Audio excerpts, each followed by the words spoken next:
So here's how you script your high converting video ad. This is the sequence. So first thing is a hook, then a qualification, then you want to present the offer, then a call to action 1, then social proof, and then call to action 2.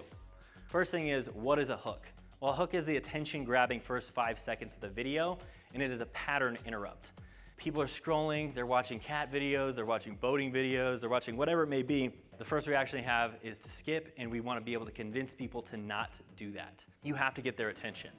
Next, qualification. With YouTube ads, if they watch the first 30 seconds of the video, you pay. If they don't watch the first 30 seconds of the video, you don't pay.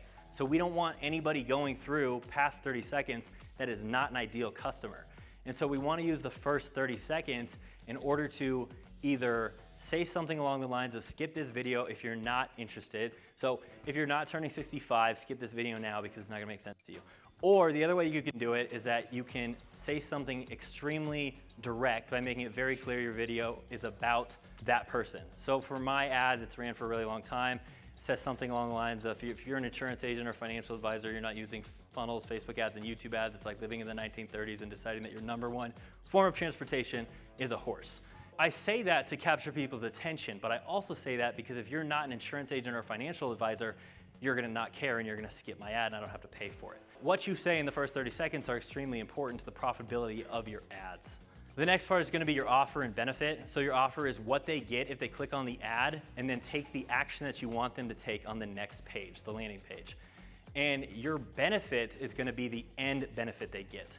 So they get a quote and then they have peace of mind, or they're gonna have a full understanding of Medicare and a person that they trust to work with. You know, it could be a free video training that's delivered in a webinar format. It could be a free quote to see what the rates they would qualify for.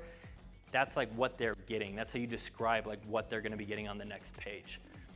And then you want to let them know exactly what they get when they click through, and then you want to give them the benefit and what's in it for them. Because people don't do things, again, we talked about influence, right? If you want to influence traffic to do something, you have to talk about what's in it for them, what they're going to benefit from actually clicking on your ad, putting their information in your landing page, and continuing down the process. And it needs to be good. So really, as you're going through it, think about, would you actually care about this? And if not, you need to reframe it. The #1 rule of copywriting and marketing is never be boring.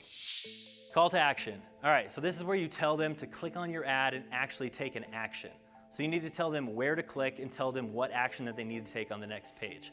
And the CTAs, the call to action, the buttons that are actually on the YouTube ads, they differ depending on if you're on mobile or desktop. So I'll usually be something like click above for mobile or down below for desktop to go to the landing page where I'm gonna teach you how to run Facebook ads for your business. Whatever it is, I mean, obviously for you guys, you're gonna say, click below on mobile, over here on desktop to learn everything you need to know about Medicare because you're turning 65. And we're gonna make the process extremely easy. I suggest at least having 2 call to actions. You really want one in the middle of the ad and one at the end of the ad. And then we're gonna do social proof. So there's really 2 types of social proof.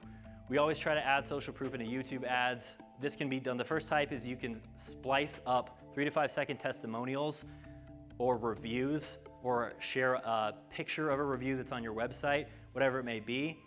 And you can transition to social proof with a sentence like, here's what some of our clients have had to say. And then this can also just be a story, and it can just be a quick one of you telling somebody's experience. So in one of my ads, my best client ever, his name is Michael. He didn't have a Facebook profile before coming to me. He does annuities, but in his first month of working with us, he did I think it was like 58,000 first year commission. In his 60s, upper 60s, no experience with Facebook ads. So in one of my ads, I just, in a little bit more exciting way than I just did, I tell that story really quickly. And that creates the social proof without me having to show a video of him, because sometimes you telling the story is more powerful than interrupting the narrative to play another video.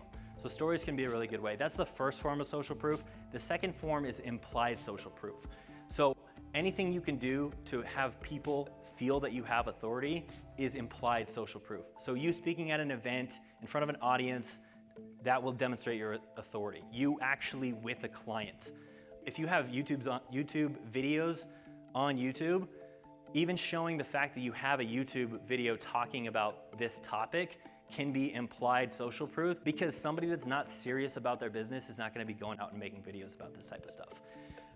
Point is, for this implied social proof, whatever you can use to imply that you're good at what you do. That was the first framework. An optional second framework is the exact same thing, except you add education right after the qualification. And is this necessary? Many of ours and our clients' best ads, we don't have any education in them. It's purely focused on getting the viewer engaged and committed to the next step, and then delivering them into the funnel where they're gonna receive massive value, because it's gonna be a webinar explaining everything that they need to know.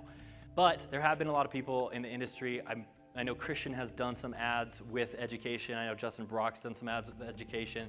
So they definitely work. But what I would suggest is, if you're just starting out, don't include it and then test it later. Now, for retargeting ads, it actually is a pretty good strategy, because once people start to know who you are, the more you can demonstrate authority and educate people further, it's gonna get them to wanna work with you. So once you get people in your environment, you can retarget them, and that's a good strategy for retargeting. Now, one note on educating people, especially in the ad. I'm not talking about in the webinar. In the webinar, you want to actually do a good job of educating them. But in the ad, we do not want to resolve the pain. So any education that you do, it should actually amplify pain even more, and it should cause more pain. So it should actually cause confusion to get them to have pain and then go into the webinar where the confusion will be alleviated.